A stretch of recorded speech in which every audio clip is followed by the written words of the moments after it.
tous. Dans l'actualité des idées aujourd'hui, voyage au pays des bibliothèques avec notre invité, l'écrivain et académicien Éric Orsena, qui publie chez Stock le fruit d'un rapport réalisé l'an passé pour le gouvernement sur le rapport des Français à la lecture, mais aussi et surtout sur ces lieux de vie que sont les biblis à préserver. Avec lui, il sera aussi question d'académie, de féminisation de la langue et de réforme de l'orthographe à retrouver à partir de 12h55. Mais d'abord, le silence en procès avec François Ozon.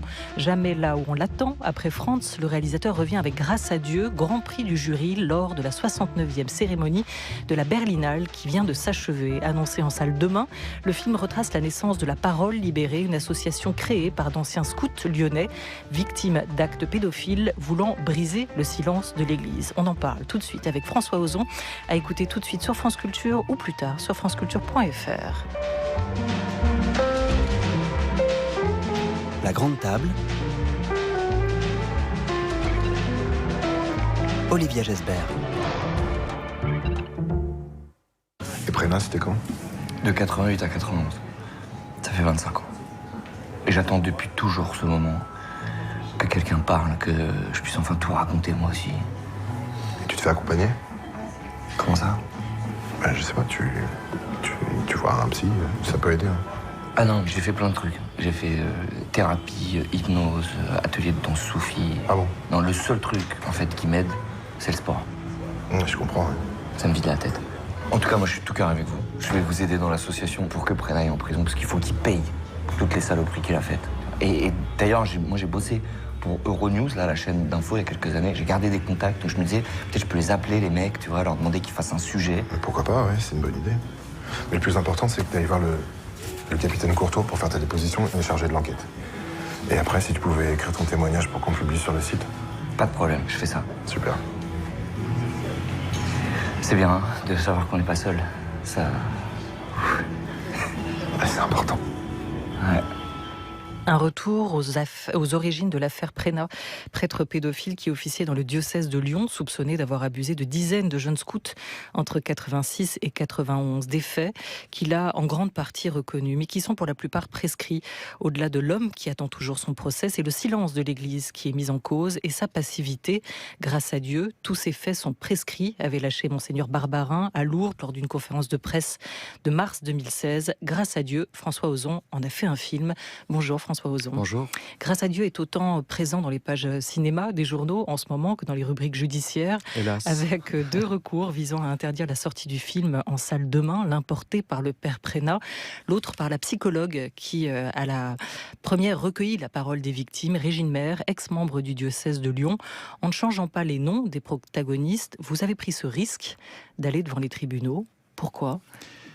Je ne pensais pas que c'était un risque. Alors voilà, j'étais peut-être innocent, insouciant, et mes producteurs aussi, et les avocats aussi, parce que en fait, tout ce que je raconte par rapport aux personnes dont je garde les noms a déjà été publié, a déjà été raconté dans des documentaires, dans des reportages, dans un livre, le livre d'Isabelle de Golemin, la journaliste de La Croix. Donc tous ces faits-là étaient déjà connus. Il n'y a pas de révélation dans mon film par rapport à eux. Le vrai sujet de mon film, c'est la libération de la parole, et ce sont les victimes. C'est 95% du film. Donc non, je m'attendais pas à ça. Peut-être que si j'avais su que ça allait être aussi compliqué, que ça allait être un calvaire et un chemin de croix comme celui qu'on a vécu là ces derniers jours, peut-être j'aurais fait autrement. Mais en tout cas, là, j'assume. Et pour l'instant, la justice nous a donné raison, en tout cas par rapport aux demandes du père Prénat. Oui, la sortie reste donc suspendue à cette seconde décision judiciaire attendue aujourd'hui à Lyon vers 17h. Hier, le TJ de Paris, vous l'évoquiez, vous a donné gain de cause sur le premier recours, celui du père Prénat, qui avait été donc déposé par ses avocats. Vous avez accueilli cette décision en postant un extrait du film Sister Act avec Whoopi Goldberg et sa chorale. Alors on aurait pu attendre Oh Happy Day, mais vous avez choisi I Will Follow Him, où il est dit aussi dans cette chanson Keep me away from his love. Pourquoi ? C'est Denis Ménochet qui m'a envoyé cette vidéo pour me remonter le moral. Et voilà, j'ai pas l'habitude d'utiliser Twitter. Là, j'étais obligé ces derniers temps parce qu'on était extrêmement sollicités. Donc, il faut envoyer des petits messages. Donc, voilà, c'était un moment de joie que j'avais envie de partager avec les gens qui nous soutiennent. Ce qui se joue actuellement, c'est une accélération du calendrier. Outre les différents scandales et révélations, ça ne s'arrête pas envers l'Église en ce moment. Il y a aussi tout simplement ce calendrier judiciaire dans cette affaire lyonnaise. Le cardinal Barbarin, dont le procès s'est ouvert en janvier. Le procès du père Prénat, qui n'a pas encore débuté, dont on n'a pas encore la date. Vous travaillez toujours très vite, François Ozon, environ un film par an ou tous les 2 ans. Là, plus encore, en ayant connaissance de ce calendrier, est-ce qu'il y avait un sentiment d'urgence pour vous ? Non. En fait, non, j'étais dans mon rythme habituel. Nous pensions tous que les procès, au moment où on tournait, allaient avoir lieu en 2018. Il devait d'ailleurs, le procès du cardinal Barbarin devait avoir lieu en avril 2018. On avait déjà commencé à tourner en février. Et après, on a appris qu'il était reporté en janvier. Nous attendions à ce que le verdict tombe avant le 20 février. En fait, il tombe le 7 mars. Et quant au procès du père Prénat, alors peut-être aussi de manière innocente, nous pensions qu'il allait avoir lieu avant de celui de Barbarin, puisque Barbarin et les 5 membres du diocèse de Lyon ont été attaqués pour non-dénonciation des faits de Prénat. Donc voilà, donc c'est vrai que je me suis retrouvé dans cet imbroglio judiciaire. Je connaissais pas du tout le monde de la justice. J'ai appris beaucoup avec la promotion de ce film et je suis prêt à faire un film sur la justice très prochainement, je dois dire. Voilà, ça sera le prochain. Effectivement, le cardinal Barbarin, dont on attend encore la décision, non-dénonciation, c'est-à-dire pour ses silences, et de l'autre côté, le père Prénat, qui est lui poursuivi et mis en examen pour agression sexuelle sur mineurs. C'est une matière délicate, toutes ces affaires judiciaires. On le voit aussi en ce moment avec Intime Conviction, le film d'Antoine Rimbaud avec Olivier Gourmet qui était venu autour de cette grande table nous en parler et qui s'inspirait du second procès de Jacques Viguier, déjà sorti en salle et qui est en ce moment sous le coup d'une demande d'interdiction portée par l'ex-amant de Suzanne Viguier pour atteinte à sa vie privée. Il faut dire que dans le film, il y a des retranscriptions d'écoutes téléphoniques qui avaient été réalisées peu après la disparition de Suzanne Viguier et puis que son nom est resté inchangé. On revient juste rapidement, si vous le voulez bien, François Ozon, sur ce point-là. Vous avez effectivement choisi de changer le nom des victimes qui sont devenues à travers ça des personnages de fiction, tandis que vous n'avez pas choisi de changer le nom des responsables de l'Église ou du diocèse lyonnais. Oui, parce que ce sont des noms publics, ce sont des personnes connues et tout ce qu'ils disent dans le film vient de verbatim qui ont été publiés, notamment la conférence de presse du cardinal Barbarin. Et donc, je me suis dit que c'était hypocrite de changer les noms, d'appeler le cardinal Barbarin le cardinal Fricotin ou je sais pas quoi. Tous les journalistes m'auraient dit « Mais alors pourquoi c'est tourné à Lyon ?» Voilà, aujourd'hui, tout est transparent. Et puis, je n'attaque absolument pas leur présomption d'innocence dans le film. Je respecte les faits, je respecte leurs paroles. Et après, j'ai pris la liberté pour les victimes, absolument pas à leur demande, c'est moi qui ai pris ce parti pris de changer leur nom de famille, alors qu'ils étaient prêts à garder leur nom de famille dans le film, mais c'était par souci de l'intimité de leurs proches qui n'avaient jamais témoigné, notamment les enfants, certains sont mineurs, les parents, les frères et sœurs. Voilà, donc j'ai voulu préserver l'entourage en fait des victimes, c'est pour ça que j'ai décidé de garder que leur prénom. Et il y avait aussi chez eux, vous l'avez raconté, une envie de fiction. Vous avez quand même hésité à faire un documentaire une fois que les faits étaient quand même établis. Et moi aussi, moi le désir de fiction aussi, ouais. C'est ce qui me vient en premier. Mais c'est vrai que quand je les ai rencontrés, j'ai tellement aimé les personnes que j'ai rencontrées, je me suis dit mais je vais les filmer telles qu'elles sont. Donc je vais faire un documentaire, ce que je n'ai absolument pas l'habitude de faire. Donc en même temps, moi ça me posait des questions parce que je me dis comment je vais faire. Et puis très vite, j'ai réalisé que ce que les victimes m'avaient dit en face, voilà, ils n'avaient pas forcément envie de le dire devant une caméra, notamment tous leurs proches. Donc voilà, on est parti vers la fiction de manière assez naturelle. Ils sont des héros de cinéma, des figures de cinéma pour vous? Oui. C'est Swan Arlo qui l'a formulé là dernièrement, et c'est vrai que je suis tout à fait d'accord. Il a dit, on pensait que nous jouions des victimes et on s'est rendu compte que nous jouions des héros. Et c'est vrai que moi quand même, en découvrant leur parcours, après la longue enquête que j'ai faite, je me suis rendu compte, c'est vrai que tout ce qu'ils ont fait bouger, toute l'énergie qu'ils ont mis dans leur combat, c'est assez héroïque. Donc le film leur rend hommage d'une certaine manière. Grâce à Dieu, extrait avec Swan Arlo. Il faut que je leur écrive. Attends un peu. Aujourd'hui, je suis passé chez ma mère afin de récupérer des affaires et c'est là qu'elle me montre les articles de 20 minutes et du Progrès. Tout comme vous, j'ai été victime entre 1988 et 1991 de ce prêtre, le père Bernard Prénat. J'ai à disposition des photos du voyage en Irlande où ma mère était accompagnatrice et à qui j'ai avoué ce que j'ai subi seulement après avoir eu 17 ans. Ma mère avait alors loué un appartement boulevard de Province, face à cette fameuse église que je pourrais décrire dans les moindres détails. Ah bah là, c'était en Irlande. L'émotion est tellement forte que j'ai pas encore regardé votre site. Je sentais le besoin de directement cliquer sur contact. Pour lutter contre le silence, François Ozon, il y a la parole. Et cette parole, on l'entend, on le voit dans votre film, à l'écran, elle est d'abord étranglée, hésitante, tâtonnante, avant de s'affirmer. Il ne s'agissait pas seulement de parler pour eux, mais aussi de se faire entendre. Oui, c'était l'enjeu du film, mettre en scène la parole et diverses paroles, des paroles de mail, des paroles de lettres, de paroles orales.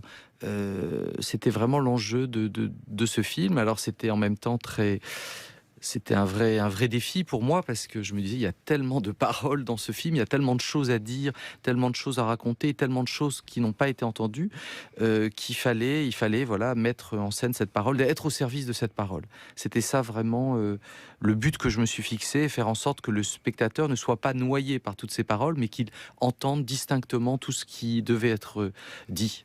C'est une toute autre parole qu'il a mise en scène, mais étonnamment, votre film m'a évoqué le sien, devant la caméra de Wim Wenders, le pape François, qui, sorti de ses allocutions ou des conférences de presse qu'il donne au sol ou dans les avions, accorde assez peu d'entretien, voire pas.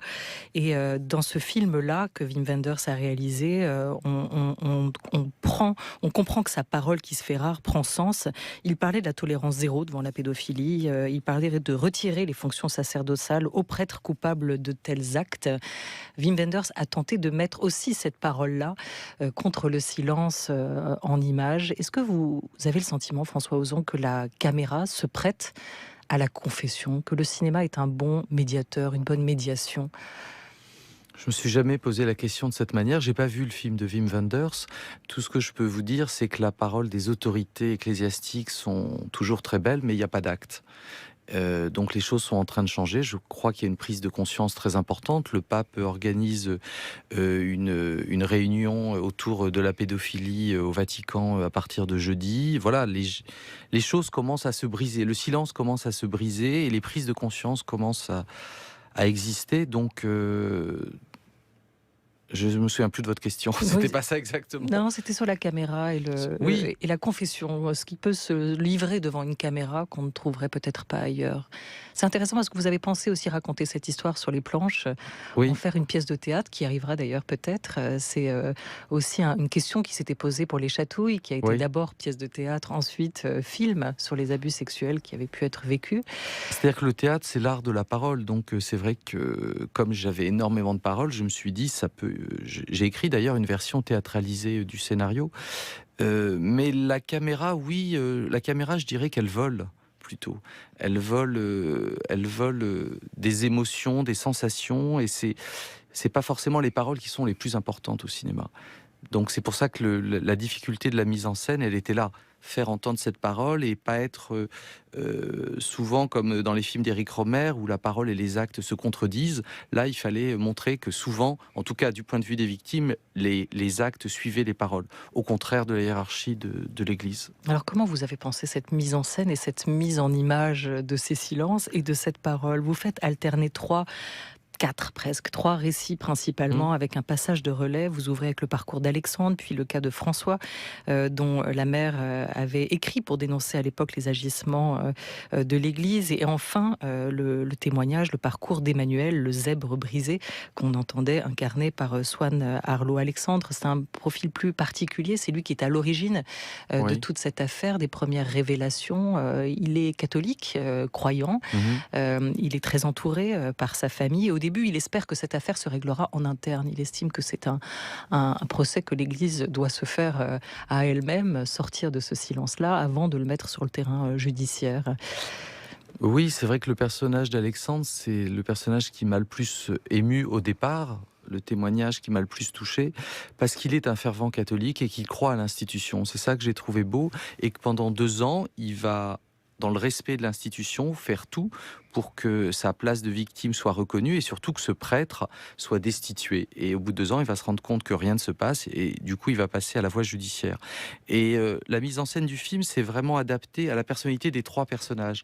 Donc au début, c'est vrai qu'il y a quelque chose d'assez classique, assez respectueux qui correspond bien au personnage d'Alexandre. Après, le rythme du film se transforme avec le personnage de François, qui est beaucoup plus rentre-dedans, qui met les pieds dans le plat. Donc le rythme du film s'accélère, on est plus dans un film d'action presque. Et dans la troisième partie, avec le personnage d'Emmanuel, on est plus dans le mélodrame, dans quelque chose plus presque de fassbinderien, je dirais, où on est vraiment du côté de la victime qui est dans la souffrance, et ça va vers le mélodrame.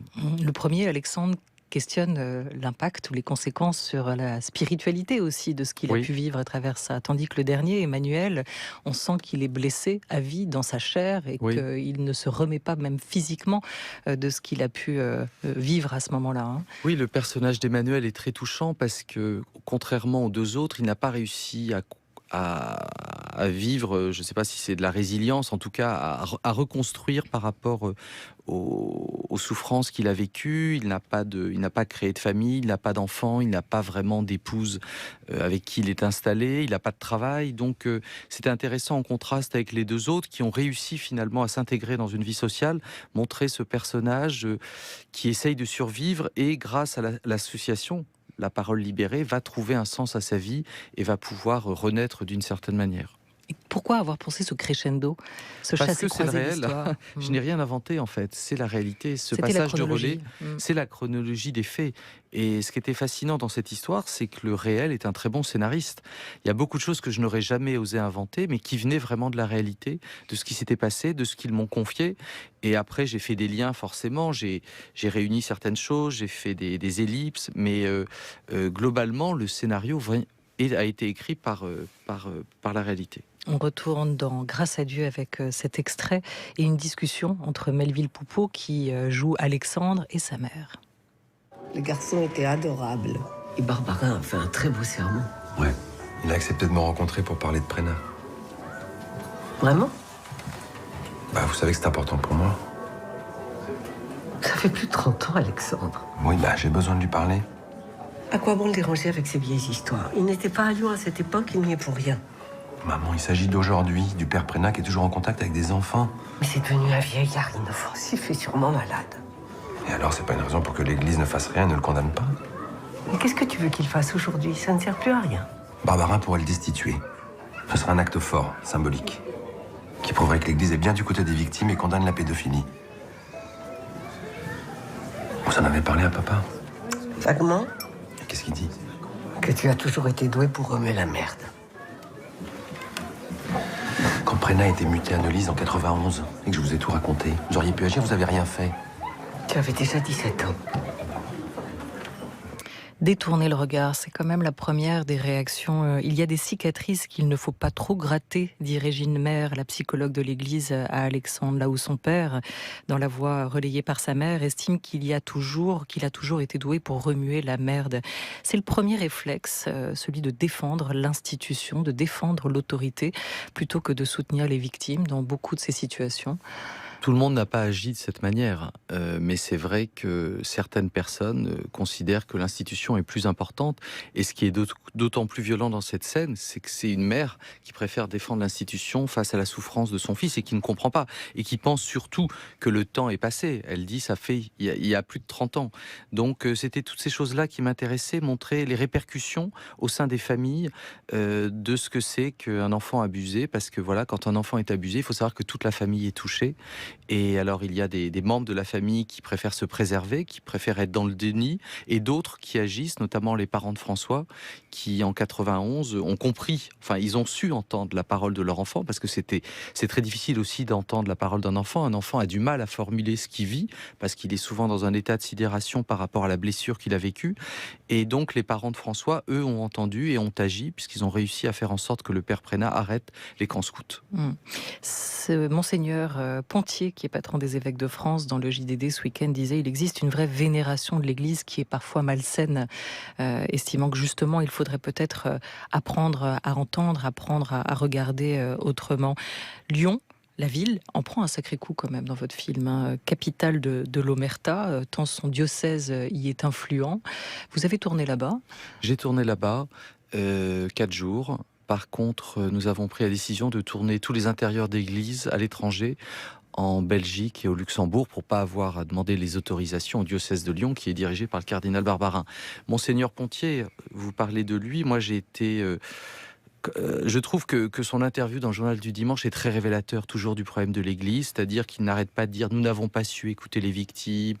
Enfin, il fait sa repentance, comme toujours. Et par ailleurs, on lui demande « est-ce que vous voulez que ce film sorte ?» Et il dit non. Alors que mon film, justement, écoute les victimes. Et je pense que, voilà, on est dans tout le problème de l'Église aujourd'hui, où ils sont complètement tétanisés, ils disent des bonnes paroles, et toujours il y a des actes qui contredisent leurs paroles. Et les procès qui sont contre ce film vont dans cette direction. Et donc, cette communication absolument désastreuse de l'Église, je pense, fait beaucoup de mal aux fidèles, aux catholiques. Est-ce que vous pensez que votre film changera quelque chose? Alors, est-ce que le cinéma change le monde? Je vous propose d'écouter d'abord la réponse de Philippe Lioré au moment de la sortie de Welcome. J'étais pas du tout parti en faisant Welcome pour faire un énorme pamphlet sur la politique de Nicolas Sarkozy et de son ministre. Et le film nous a vraiment dépassés, puisque il a été question de revisiter cette loi, la L226, je crois, cet article qui était l'aide à personne en situation irrégulière, qui était condamné de 5 ans de prison.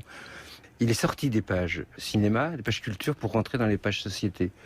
Alors on est tous très contents quand ça arrive à un film, parce que ça lui donne une exposition, mais je vous assure qu'il y a un moment où ça m'a fait peur. Parce qu'on m'a plus jamais parlé de cinéma, mais on n'a pu parler que de ça. C'était très bien. Et finalement, quoi? Cet article de loi a jamais été abrogé. Et aujourd'hui, ce qui se passe à Calais, c'est bien pire que ce qui se passait quand j'ai tourné Welcome. Voilà. Donc ça sert à rien, le cinéma. Philippe Lioré autour de Welcome et des migrants à Calais qui étaient au cœur de son film. Bon, alors on l'évoquait, votre film est entre les pages cinéma aujourd'hui et les pages judiciaires et non pas les pages société ou faits divers. Je suis d'accord avec beaucoup de choses qu'il dit. Non, moi je pense que ça sert, et surtout ça sert peut-être rien. Ça sert peut-être pas par rapport au pouvoir, par rapport à l'État, mais ça sert par rapport aux gens qui ont vécu les drames de la pédophilie, et je pense que ce film va libérer le silence. Il y a beaucoup de gens qui vont parler, je le vois, on l'a vu déjà en faisant une tournée en province, où beaucoup de gens se confient, racontent leur histoire, des choses qu'ils n'avaient jamais dites avant, et je pense que ce film peut donner du courage. Donc c'est à cet endroit-là où je pense que les choses peuvent bouger. Après, l'État, l'Église, on espère, mais bon, ça c'est plus difficile. Il y a quelques précédents, dont Spotlight. L'affiche du film américain, d'ailleurs, se retrouve dans votre film à vous, François Ozon, grâce à Dieu, dans le commissariat. Il y a un parallèle entre l'enquête obstinée de ces journalistes du Boston Globe pour prouver les abus des prêtres du Massachusetts et le combat des membres de la Parole libérée pour briser le silence. Est-ce que ça vous a influencé aussi, vous, dans votre narration, dans votre mise en scène? Alors, ce qui est amusant par rapport à cette affiche de Spotlight, c'est pas du tout un hommage au film, même si je l'ai beaucoup apprécié. Elle y était dans le commissariat. C'est l'avocate d'Emmanuel qui m'a raconté que quand ils ont fait la déposition, et surtout quand il y a eu la confrontation entre Prénat et Pierre-Emmanuel, elle a vu cette affiche, et quand elle a vu cette affiche, elle s'est dit c'est bon signe pour nous, le commissaire de police est de notre côté. Et donc j'ai forcément suivi ce qu'elle m'avait raconté. Il y a beaucoup de détails comme ça dans le film que j'ai gardé de la réalité, comme par exemple l'affiche de Tintin au Congo dans la chambre personnelle du cardinal Barbarin. J'aurais jamais osé mettre voilà, le poster de cet épisode de Tintin qui est quand même très politiquement incorrect, mais il se trouve qu'il y a des photos de sa chambre qui ont été publiées dans la presse où on voit qu'il est tintinophile. Alors, est-ce que Spotlight a eu des effets aux États-Unis? Est-ce que l'on peut mesurer et faire un parallèle avec Grâce à Dieu? Je pense que c'est ce qui fait peur à certaines personnes dans l'Église, c'est qu'il y a eu un effet Spotlight aux États-Unis. Alors, il faut savoir qu'aux États-Unis, l'Église paye dédommage les victimes. Ce n'est pas encore le cas en France. Alors, est-ce qu'il y a une crainte qu'il se passe la même chose en France? Moi, je pense surtout qu'il y a une crainte, justement, qu'il y ait une parole qui continue à se libérer, parce qu'il y a encore beaucoup d'affaires qui sont là, mais qui ne sont pas encore sorties. Et je pense que, voilà, l'Église est un peu tétanisée par rapport à tout ce qui va bientôt sortir. Quel est l'effet Grâce à Dieu que vous souhaiteriez ?